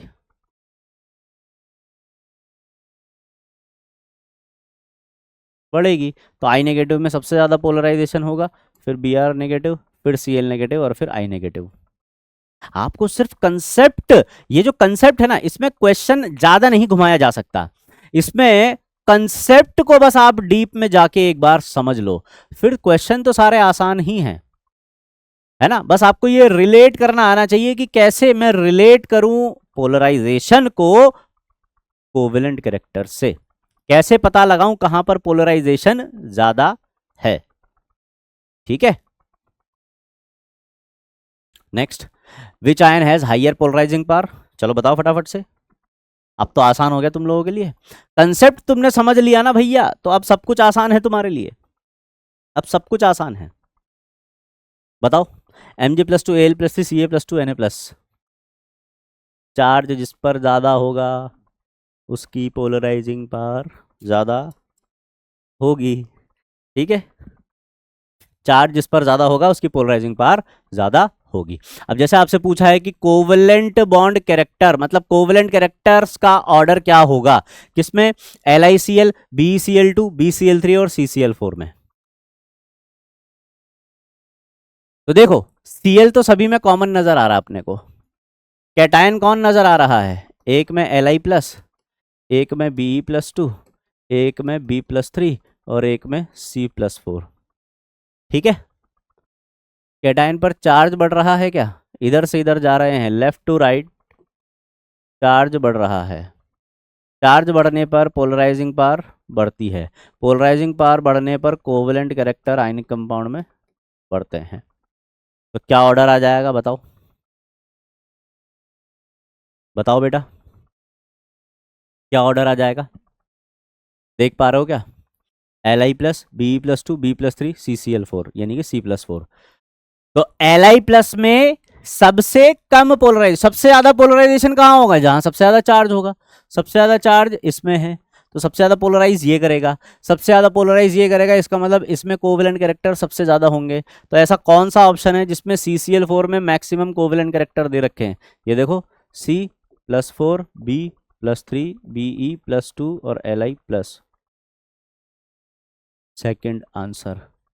कंसेप्ट समझ में आ जाने के बाद ये बहुत आसान है, लेकिन अगर बिना ये फजांस रूल पढ़े, बिना आयनिक बॉन्ड में प्रेजेंट कोवेलेंट कैरेक्टर्स का कंसेप्ट पढ़े आपने इस क्वेश्चन को अटेम्प्ट किया, तो फिर आप इसको गलत ही करेंगे, ये सही नहीं हो पाएगा। ठीक है, मैं क्यों हमेशा कहता हूं कि हमेशा कंसेप्ट पर ध्यान दो बेटा, हमेशा कंसेप्ट पर। सिर्फ ट्रिक्स के बेसिस पे आंसर निकालना अगर सीखोगे, शॉर्टकट हमेशा आपको, शॉर्टकट हमेशा गलत रास्ते पर ही ले जाएगा। आपको एक बार को जरूर ऐसा लगेगा कि यार शॉर्ट मेथड से आंसर निकाल लेते ना, क्या फर्क पड़ता है। वो तब आप यूज करो जब आपको पूरा कंसेप्ट समझ में आता हो। अगर बिना कंसेप्ट सीखे शॉर्ट ट्रिक सीखोगे ना, हमेशा मात खाओगे, हमेशा पीछे रह जाओगे। अगर शॉर्ट ट्रिक सीखनी भी है तो बेटा आपको पहले पूरा कंसेप्ट सीखना ही होगा। मान लो आप अगर किसी रास्ते पर जा रहे हो, कोई अनजान रास्ता है, नया रास्ता है, तो आपको एक सीधा सीधा रोड ले जा रहा है, ठीक है, आपको एक मेन हाईवे, देखो इसको ऐसे समझो आप, है ना, इसको आप ऐसे समझो, ये एक आपका हाईवे है, ठीक है, यहां पर एक सर्किल सा बना हुआ है, ऐसा ऐसा, है ना, ठीक है भाई। अब आप यहां से जा रहे हो, ठीक है, आपको नजर आ रहा है आपकी गाड़ी यहां से जा रही है भाई, ये रही है आपकी गाड़ी, ठीक है, और ये बैठे आप मस्त ड्राइव करके जा रहे हो, ठीक। अब आप ड्राइव करके जा रहे हो, आपको दिख रहा है कि ये सीधा रास्ता है, यहां से इधर जाना है, यहां से इधर जाना है, एकदम आसान है, ठीक है। या तो आप ऐसे ऐसे सीधे सीधे चले जाओ, है ना, पर आपको किसी ने आके ऐसे बोल दिया कि भाई इधर है ना बाजू से, ये पूरा जंगल है ना, ये पूरा जंगल है, किसी ने ऐसे बोल दिया कि भाई इधर बाजू से ना एक शॉर्टकट जाता है, यहां से तू निकल के सीधे इधर पहुंच जाएगा, तू इधर पहुंच सकता है आराम से, ठीक है। तो अगर आपको ये रास्ता ऑलरेडी मालूम है कि हाँ ये रास्ता मुझे वहां तक ले जाएगा, आपको प्रैक्टिस है इस रास्ते की, तो आप जा पाओगे यहां से। लेकिन मान लो आप एक सुनसान सड़क पे जा रहे हो, कोई नहीं है आपकी मदद के लिए, और आपको बस इतना आगे किसी ने बोल दिया कि भाई तू एक काम करना, तू तो ये शॉर्टकट ले लेना, यहां से निकल जाना। अब ये रास्ता होके जाता है जंगल से, ठीक है, आपने उतार दिया, अब रास्ता जा तो रहा है, अब वो रास्ता कैसा है, कहाँ कहाँ से होकर जा रहा है, वो शॉर्ट रास्ता लॉन्ग भी पड़ सकता है, क्या पता ये यहां ना पहुंचा के आपको यहां पहुंचा दे, ऐसा भी तो हो सकता है ना। तो या तो आप चुपचाप इधर से इधर चले जाओ, या फिर आप इस रास्ते पर इतनी बार चली जाओ कि आपको प्रैक्टिस हो जाए, आपको याद हो जाए कि यहां पर जहां ये रास्ता निकलता है, यहां पर इस जगह को मैं जानता हूं ऑलरेडी, यानी कि जो रिजल्ट आने वाला है मैं उसको जानता हूं ऑलरेडी। हाँ, बस अब ये जो प्रोसेस है, मुझे इस प्रोसेस को शॉर्ट करना है, मुझे यहां से यहां तक पहुंचने का जो वक्त है उसको छोटा करना है, तो मैं शॉर्टकट लूंगा। आप क्या करते हो, मेहनत ना करनी पड़े इसलिए मैं शॉर्टकट ले लेता हूं। बेटा शॉर्ट मेथड, शॉर्ट ट्रिक्स इसलिए यूज किए जाते हैं ताकि वक्त बचाया जा सके, ना कि मेहनत बचाई जा सके। मेहनत बचाने के चक्कर में रहोगे तो आलसी टट्टू बन के रह जाओगे। मेहनत ज्यादा करनी पड़ती है शॉर्ट तरीका निकालने में, शॉर्ट ट्रिक सीखने के लिए मेहनत ज्यादा करनी पड़ती है। और तुम्हें क्या लगता है, तुम्हारे दिमाग में क्या पिक्चर चल रही होती है, शॉर्ट मेथड, फटाफट से ये सीख लेता हूं, ये मेरा काम हो जाएगा। ऐसा नहीं होता है बेटा, गलत कंसेप्ट सिखाए गए हैं तुम्हें जीवन को लेकर। अगर कोई शॉर्ट मेथड है तो वो शॉर्ट मेथड तब निकल कर आया है जब उस पर बहुत मेहनत और बहुत वक्त लग चुका है, तो वो मेहनत और वक्त आपको पहले उस पर लगाना पड़ेगा, तब आप शॉर्ट मेथड सीखेंगे। तो बेटा एक बात मेरी ध्यान रखना, अगर आप अच्छा रिजल्ट लेकर आना चाहते हो, क्योंकि अभी आप कॉम्पिटिटिव एग्जाम की तैयारी कर रहे हो, तो मैं ये चाहता हूं आप अपने कॉम्पिटिटिव एग्जाम के सिनेरियो में इस जो भी अभी ज्ञान मैंने आपको दिया है इसको फिट करके देखो। अगर आप एक एग्जाम की तैयारी कर रहे हो, आपके लिए सबसे ज़्यादा इंपॉर्टेंट है पढ़ाई करना, मेहनत करना अपने सब्जेक्ट के साथ, ना कि अपनी मेहनत को बचाना, मेहनत से बच के भागना। आप कम वक्त में ज्यादा मेहनत कैसे कर पाओ, आपको इस पर काम करना चाहिए, ना कि कम मेहनत कर पाऊं और वक्त बचा के दूसरे काम कर पाऊं, घूमना फिरना या जो भी आप करना चाहते हो, दूसरी जगह जो भी टाइम देना चाहते हो। नहीं, अगर आप पढ़ाई में 8 घंटे टाइम देते हो तो वो 8 घंटे का टाइम पढ़ाई को ही देना है, उस टाइम को किसी और को नहीं देना है, क्योंकि सारा खेल बेटा टाइम का ही है। लास्ट में ये जो भी तुम मेहनत करोगे ना 8 8 घंटे की, ये लास्ट में एक एग्जाम होगा तुम्हारा जो 3 घंटे में होगा, और वो 3 घंटे ही डिसाइड करेंगे तुम्हारी रोज की 8 घंटे की मेहनत कैसी थी। ठीक है, तो अगर ईमानदारी से, अब ये 8 घंटे जो मैं बोल रहा हूं ये मैं रेफरेंस के लिए बोल रहा हूं, ठीक है, हो सकता है किसी के लिए 5 घंटे हो सकता है किसी के लिए 10 घंटे हो, किसी के लिए 6 घंटे हो, लेकिन मैं एक रेफरेंस से बात कर रहा हूं कि जनरली अगर आप एक नीट या जेई के एस्पिरेंट हो तो आपको जनरली अपने स्कूल कोचिंग वगैरह ये सबको हटा के इसके अलावा 8 घंटे की पढ़ाई और करनी है। ठीक है, और अपना पूरा डेडिकेशन पढ़ाई की तरफ रखना है। ऐसा नहीं कि हाँ पढ़ाई तो चल ही रही है, इसके अलावा तो मैं और भी बहुत कुछ देख लेता हूँ और बहुत कुछ कर लेता हूँ।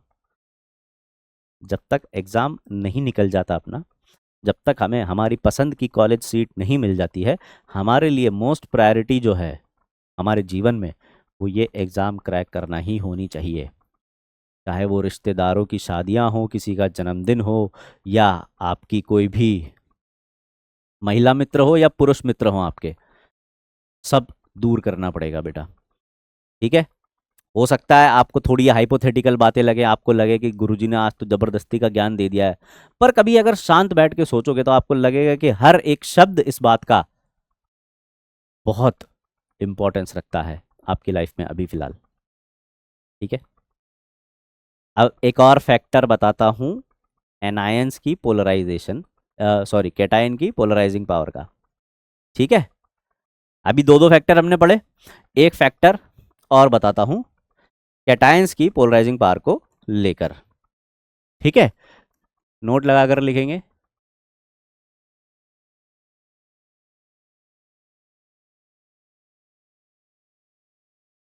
Polarising power of cations also depends on electronic configuration of cations। Cation के इलेक्ट्रॉनिक कॉन्फ़िगरेशन पर भी डिपेंड करता है, कैटायन के इलेक्ट्रॉनिक कॉन्फ़िगरेशन पर भी डिपेंड करता है कि क्या पोलराइजिंग पावर उसकी होने वाली है। अगर 8 इलेक्ट्रॉन कॉन्फ़िगरेशन है, यानी कि अगर नोबल गैस कॉन्फ़िगरेशन है, तो उसकी पोलराइजिंग पावर 18 इलेक्ट्रॉन कॉन्फ़िगरेशन से, यानी कि सूडो नोबल गैस कॉन्फ़िगरेशन वालों से कम होती है।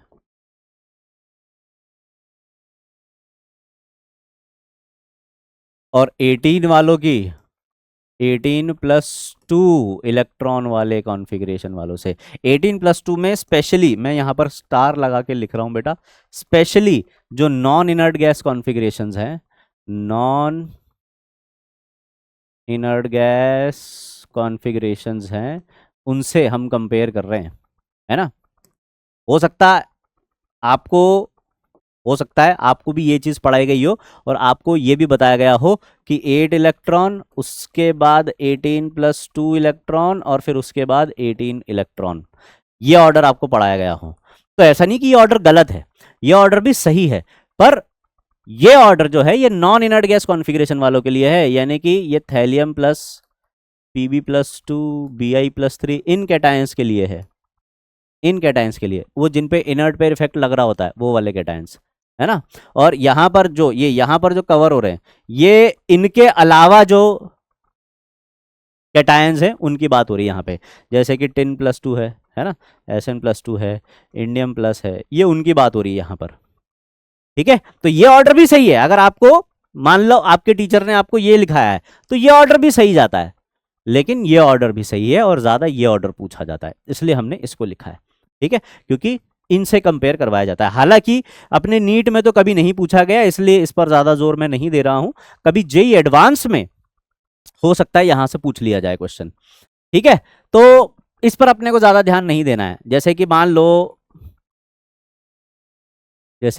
मान लो बेटा आपसे NaCl और CuCl का पूछ लिया जाए, या CaCl2 या ZnCl2 का पूछ लिया जाए कि बताओ पोलराइजिंग पावर किसकी ज्यादा होगी। तो आपने देखा भाई इधर Na+ है और इधर कॉपर प्लस है, तो Na+ का जो कॉन्फ़िगरेशन होता है ये तो 8 इलेक्ट्रॉन कॉन्फ़िगरेशन है, नोबल गैस के जैसा कॉन्फ़िगरेशन है। इसके वैलेंस शेल में 8 इलेक्ट्रॉन है। और कॉपर का अगर अपन कॉन्फ़िगरेशन देखेंगे तो ये 18 इलेक्ट्रॉन कॉन्फ़िगरेशन है बेटा, सूडो इनर्ट गैस कॉन्फ़िगरेशन है। तो चार्ज दोनों पर सेम है, बट स्टिल पोलराइजिंग पावर इसकी ज्यादा होगी, तो कोवलेंट कैरेक्टर CuCl में ज्यादा होंगे। ऐसे CaCl2 में कैल्शियम पर +2 चार्ज है, ये 8 इलेक्ट्रॉन कॉन्फ़िगरेशन रखता है नोबल गैस के जैसा।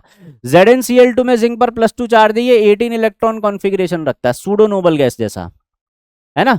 18 इलेक्ट्रॉन कैसे हुए, अब ये मत पूछना कि सर Zn+2 में 18 इलेक्ट्रॉन कैसे हो रहे हैं। जब कॉन्फ़िगरेशन लिख के देखोगे तो इसके आउटर मोस्ट शेल में तुम्हें 18 इलेक्ट्रॉन नजर आ जाएंगे। ठीक है, मैं यहां तुम्हें इलेक्ट्रॉनिक कॉन्फ़िगरेशन लिख के इलेक्ट्रॉन गिनना सिखाने नहीं आया हूं।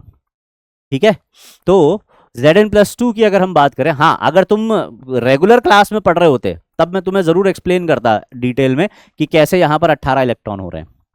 ठीक है, CaCl2 और ZnCl2 में से कोवलेंट कैरेक्टर बेटा किसमें ज्यादा हो जाएंगे, ZnCl2 में। ठीक है,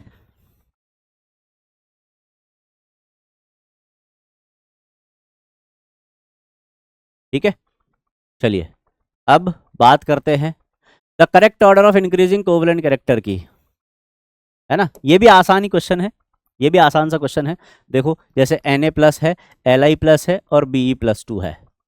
ठीक है, अब इसमें चार्ज और साइज दोनों फैक्टर काम कर रहे हैं। कैसे, जैसे आपको एक तरफ दिया है Li+, एक तरफ दिया है Be+2 और एक तरफ दिया है बेटा Na+, है ना। एनायन तो कॉमन है, Cl- है तीनों में। अब आपको बताना है कि इनमें किसकी पोलराइजिंग पावर सबसे ज्यादा होगी। तो देखो इधर तो हम डाउन द ग्रुप जा रहे हैं, डाउन द ग्रुप जाएंगे तो पोलराइजिंग पावर क्या होगी, डिक्रीज होगी पोलराइजिंग पावर साइज बढ़ने पर। और इधर जाएंगे तो चार्ज बढ़ रहा है, चार्ज बढ़ रहा है तो पोलराइजिंग पावर इंक्रीज होगी।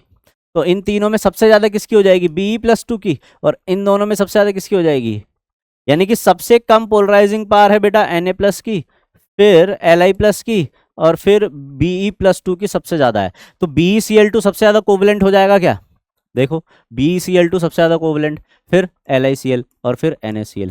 क्या आंसर आ जाएगा, ए। आसान। Next, the pair with more ionic nature and less melting point respectively among lithium halides, किसमें ज्यादा आयनिक नेचर होंगे। आयनिक नेचर ज्यादा कब होंगे बेटा, आयनिक नेचर ज्यादा कब होंगे, जब कोवेलेंट नेचर कम होंगे। कोवेलेंट नेचर कम मतलब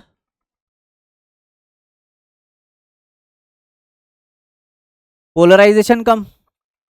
और पोलराइजेशन किस में पूछ रहा है, वो लिथियम के हैलाइड्स में, मतलब वो LiF, LiCl, LiBr और Li इनमें पूछ रहा है। तो डाउन द ग्रुप जा रहे हो तो एनायन का साइज बढ़ रहा है, एनायन का साइज बढ़ेगा तो पोलराइजेशन क्या होगा, बढ़ेगा। पोलराइजेशन बढ़ेगा तो कोवलेंट कैरेक्टर बढ़ेंगे और आयनिक नेचर कम हो जाएंगे। तो जैसे जैसे आप LiF से Li की तरफ आ रहे हो, कोवलेंट कैरेक्टर बढ़ रहे हैं, आयनिक कैरेक्टर कम हो रहे हैं। आयनिक कैरेक्टर कम हो रहे हैं तो अपने को पूछा है सबसे ज्यादा आयनिक नेचर किस में होंगे, इन सब में से। ऊपर से नीचे जाने पर आयनिक नेचर कम हो रहे हैं, इसका मतलब इसमें सबसे ज्यादा आयनिक नेचर होंगे LiF में, है ना, क्योंकि इसमें सबसे कम पोलराइजेशन है। सबसे कम पोलराइजेशन LiF में है तो सबसे ज्यादा आयनिक नेचर उसी में होंगे। तो LiF आंसर अपने को इसमें दे रखा है, इसमें दे रखा है, बाकी के दो काट दो। ठीक है, अब पूछा है less melting point. Melting point को हमने किससे रिलेट किया था बेटा, मेल्टिंग पॉइंट को हमने किससे रिलेट किया था, कहां गया भैया पॉइंट, कहां गया अपना, ये देखो किससे रिलेट किया था हमने?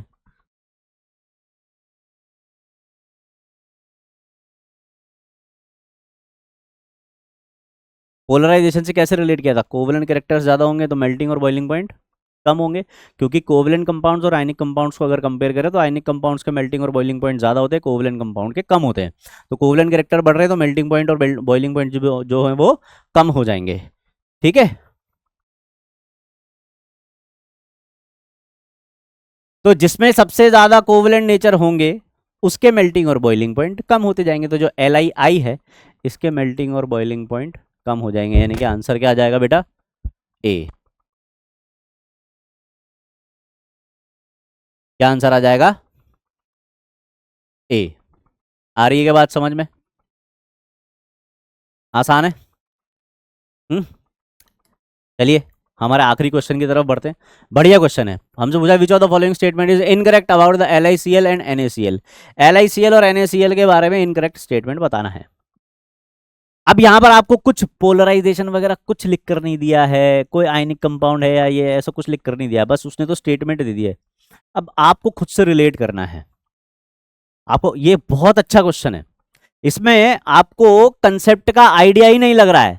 अगर आपने कंसेप्ट नहीं पढ़ा होगा तो आप इसको सॉल्व कर ही नहीं सकते। देखो वो क्या बोल रहा है, LiCl has lower melting point than NaCl। क्या ये पॉइंट सही हो सकता है? कैसे, हमें कैसे पता सर? मेल्टिंग पॉइंट तो हमें बताए ही नहीं गए, कभी नहीं बताए गए होंगे तो भी पता लगा सकते हो। कैसे?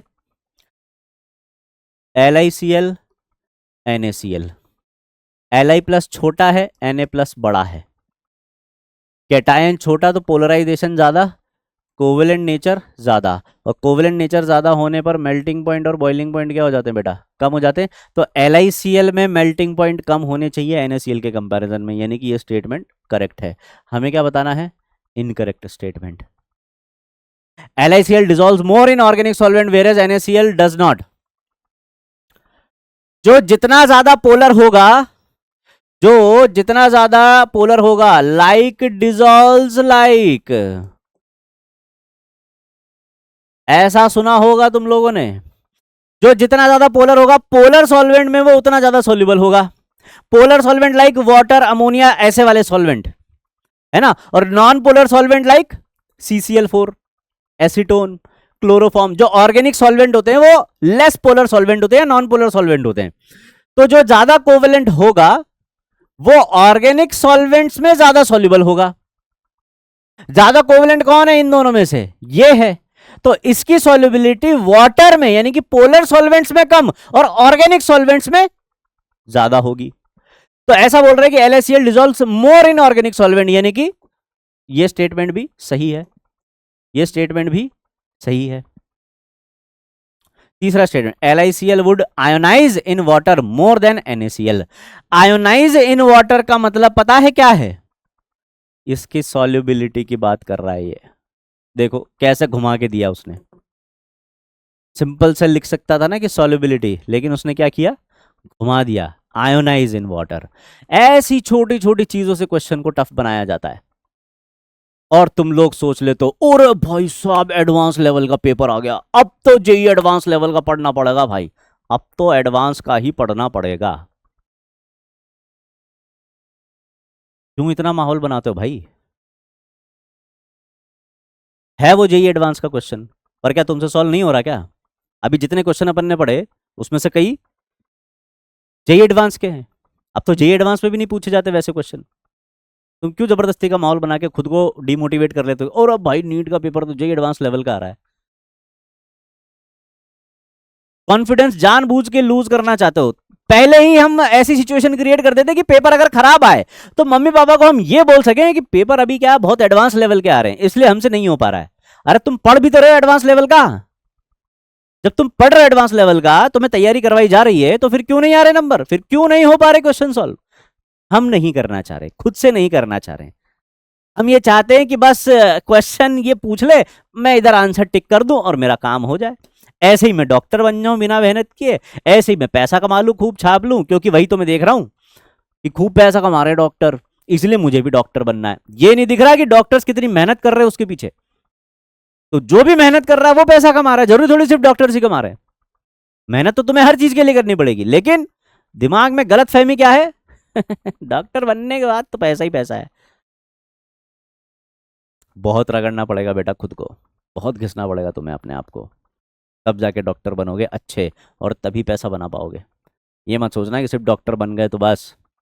एक डॉक्टर और एक झोला छाप डॉक्टर में बहुत फर्क होता है, ठीक है? पैसा दूसरे तरीकों से भी कमाया जा सकता है। अगर सिर्फ पैसा ही कमाना है तो दूसरे तरीके अपना सकते हो, लेकिन मेहनत करके इज्जत के साथ पैसा कमाना है, तभी डॉक्टर या इंजीनियर बनने का सोचना, ठीक है? चलिए भाई, आगे बढ़ते हैं। Fused LiCl would be less conducting than fused NaCl। ये आयनिक कंपाउंड्स की प्रॉपर्टी होती है बेटा। आयनिक कंपाउंड्स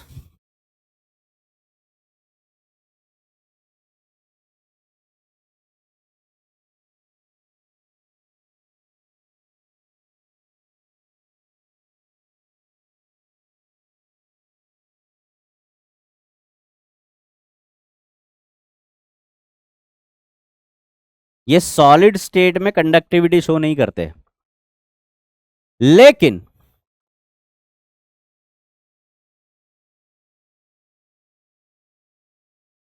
ये कंडक्टिविटी शो करते हैं इन एक्वस मीडियम और इन मोल्टन या फ्यूज्ड स्टेट। मोल्टन या फ्यूज्ड स्टेट में कंडक्टिविटी शो करते हैं। तो भाई जो ज्यादा आयनिक होगा वो ज्यादा कंडक्टिविटी शो करेगा क्या फ्यूज्ड स्टेट में? तो ये बोल रहा है कि LiCl would be less conducting than fused NaCl। फ्यूज्ड LiCl लेस कंडक्टिंग होगा देन फ्यूज NaCl। अब क्योंकि इसमें आयनिक नेचर ज्यादा है तो ये कंडक्टिविटी भी ज्यादा शो करेगा। इसका मतलब ये स्टेटमेंट भी सही है। अच्छा, अपन सी वाले स्टेटमेंट की बात कर रहे थे, तो वैसे ये और ये तीन स्टेटमेंट सही है, मतलब सी ही इनकरेक्ट होगा। वो क्या बोल रहा है देखो, LiCl would ionize in water more than NaCl, मतलब LiCl की सॉल्युबिलिटी वाटर में ज्यादा होगी, ये ऐसा बोल रहा है। आप खुद बताओ क्या LiCl की सॉल्युबिलिटी वाटर में ज्यादा होगी? अब ये भी क्या पढ़ा था अपन ने, LiCl की सॉल्युबिलिटी कहां पर ज्यादा होगी? Non polar solvents like organic solvents, उनमें ज्यादा होगी।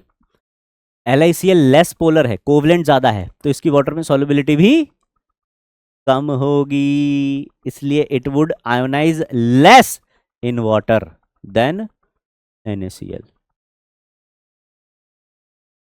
आई बात समझ में? आया मजा? तो ये था बेटा हमारा आयनिक कंपाउंड्स का सेशन। आई होप आप सभी को ये समझ में आया होगा, मजा आया होगा। पोलराइजेशन क्या होता है, कैसे डिपेंड करता है, कब ज्यादा कब कम होता है, और इसका क्या इफेक्ट पड़ता है प्रॉपर्टीज पर, ये समझ में आया होगा। एक और तगड़ा कंसेप्ट लेकर आऊंगा अगले लेक्चर में, तो मिलते हैं अगले लेक्चर में। तब तक के लिए धन्यवाद। जय हिंद, जय भारत, वंदे मातरम। Keep practising.